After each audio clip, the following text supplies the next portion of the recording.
Ai nuk ishte lindur ende, por teksa pritej ardhja e tij në jetë, një dorë mizore vendosi të ndryshojë një herë por gjithmonë fatin e tyre. Babai u vra në një aksion policie në Levan të Fierit në vitin e vështirë 1997, pasi ishte oficer policie, ndërsa nëna, edhe ajo punonjëse policie, nuk arriti dot ta përballonte këtë humbje kaq të papritur. Teuta e lezi ra në një depresion të thellë, e lindi foshin e saj, por nuk ishte në gjendje ta mbante dot atë.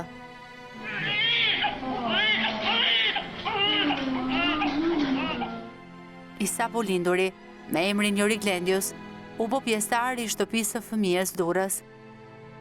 Kjo është historia që ati ka në rrëfyer, një pjesë të saj e ka lexuar në dokumentat e marra nga jetimorja.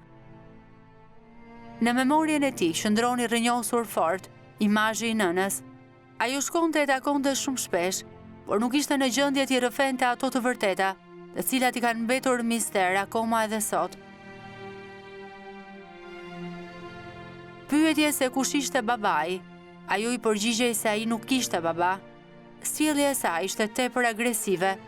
Gjithsesi, ajo nuk harronte asnjëherë të shkonte ta shihte, teksa ai luante, ushqehej, teksa ai rritej shumë larg saj.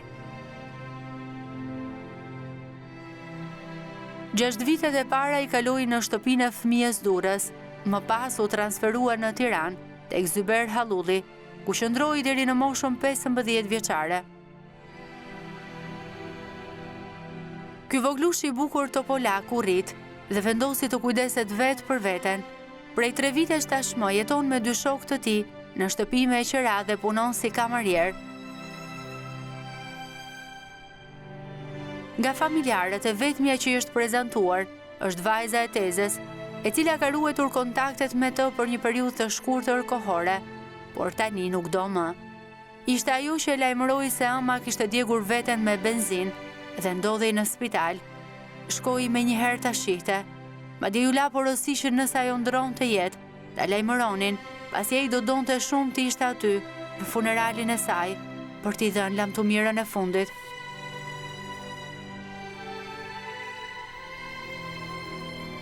E teksa priste me ankth telefonatën, askush nuk u kujtua.